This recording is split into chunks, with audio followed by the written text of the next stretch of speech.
বৈষ্ণব ধর্মাবলম্বী ভক্তদের কাছে রাস হল একটি অত্যন্ত গুরুত্বপূর্ণ উৎসব। কার্তিক মাসের পূর্ণিমা তিথিতে রাস পালিত হয়। বলা হয় এই বিশেষ দিনে ভগবান শ্রীকৃষ্ণ গোপিনীদের সাথে রাস নৃত্য বা রাসলীলায় মেতেছিলেন। ওই দিন ভগবানের সুমধুর বংশীধ্বনিতে মুখরিত হয়ে উঠেছিল ব্রজ বৃন্দাবনের জ্যোৎস্না ভেজা রাত। সেই রাতে শ্রীকৃষ্ণের মায়া ও প্রেমে বিগলিত হয়ে পড়েছিল গোপিনীগণ। ভগবান ওনার 16,108 জন গোপিনীদের সাথে বৃত্তাকারে রাস নৃত্যে মেতে উঠেছিলেন এবং ভক্ত গোপিনীদের সমস্ত জাগতিক কষ্ট থেকে মুক্তি দিয়েছিলেন। এটাই রাসলীলা।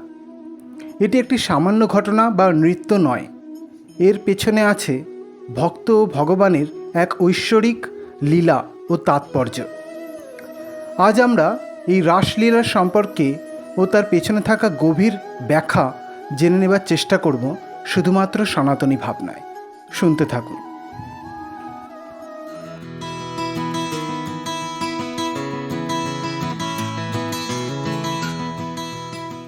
রাস কথাটি এসেছে রস থেকে, যার অর্থ হল নির্যাস বা সার বা অমৃত বা ব্রহ্ম আনন্দ।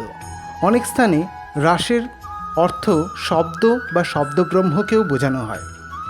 রাস হল ভক্ত এবং ভগবানের প্রেমের এক নৈসর্গিক লীলা খেলা। রাসের যে ঐশ্বরিক নৃত্য, তা কোনো সাধারণ নৃত্য নয়। এ হলো ভক্ত ভগবানের ও ভগবান ভক্তের ভাবে মিশে যাওয়া। ভক্ত ও ভগবান যখন একই ব্রহ্ম আনন্দে লিপ্ত হয়, তখনই হয় রাস। প্রেম ভক্তি দ্বারা ভক্ত যখন ভগবানের ভাবে ভেসে বেড়ান, তখন এই প্রেম ও ভক্তিজনিত অমৃতরস পান ভক্তের সমস্ত কষ্টের মুক্তি ঘটায়। এই ভাবই হল রাসলীলা। শ্রীকৃষ্ণ হলেন প্রেমের ভগবান। ভক্তের ভগবানের প্রতি যে প্রেম, সেটাই প্রতিফলিত হয় ভক্তের কৃষ্ণ ভক্তিতে। সেই প্রেমে যখন ভক্ত আপ্লুত হয়, তখন ভগবানের সাথে ভক্তের হয় রাসলীলা। ভগবান কৃষ্ণের রসপূর্ণ কথাবস্তুকে রাসযাত্রার মাধ্যমে জীবাত্মার থেকে পরমাত্মায়, দৈনন্দিন জীবনের সুখানুভূতিকে আধ্যাত্মিকতায় ও কাম প্রবৃত্তিকে সমূহকে প্রেমাত্মক প্রকৃতিরূপে দেখানো হয়েছে। কথিত আছে, বৃন্দাবনে শ্রীকৃষ্ণের মধুর বংশীধ্বনিতে আকৃষ্ট হয়ে গোপিনীরা সংসার ত্যাগ করে শ্রীকৃষ্ণের শ্রীচরণে আত্মসমর্পণ করেন। ভগবান তাদের সংসার ধর্মে ফিরে যেতে বললেও তারা দৃঢ় প্রতিজ্ঞ থাকেন যে তারা কানাইকে ছেড়ে কোথাও যাবেন না।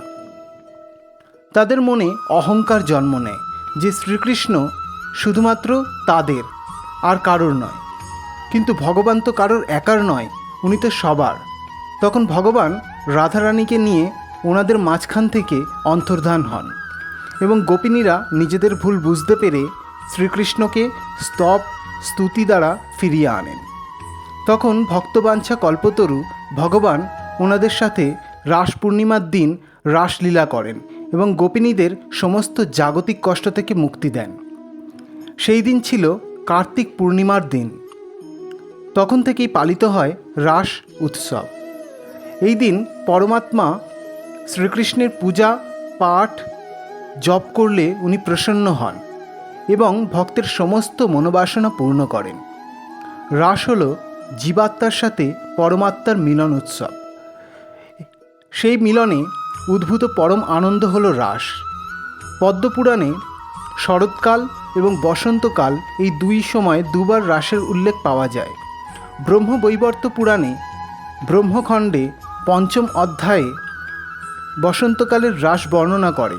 অন্যদিকে বিষ্ণু পুরাণ এবং শ্রীমদ্ ভাগবত শরৎকালের রাসের উল্লেখ দেয়। হরিবংশ বলছেন যে শ্রীকৃষ্ণ শ্রীমতী রাধারানী এবং অন্যান্য গোপীদের সাথে হল্লিশা নৃত্য, যা একটি কৌতুকপূর্ণ নৃত্যবিশেষ, তা পরিবেশন করেছিলেন, যা রাসেরই নামান্তর হিসেবে ধরা হয়। নৃত্য যখন ছন্দময় হয় এবং বিভিন্ন নড়াচড়ার সাথে সঞ্চালিত হয় তখন একে রাস বলা হয়। এই রাস পূর্ণিমার দিন ভগবানের ভক্তিরসে আপ্লুত হয়ে যিনি ভগবানের শ্রীচরণে আত্মসমর্পণ করতে পারেন তার কাছেই রাস পূর্ণিমা সার্থক। জয় শ্রীকৃষ্ণ। ওম নমো ভগবতে বাসুদেবায়।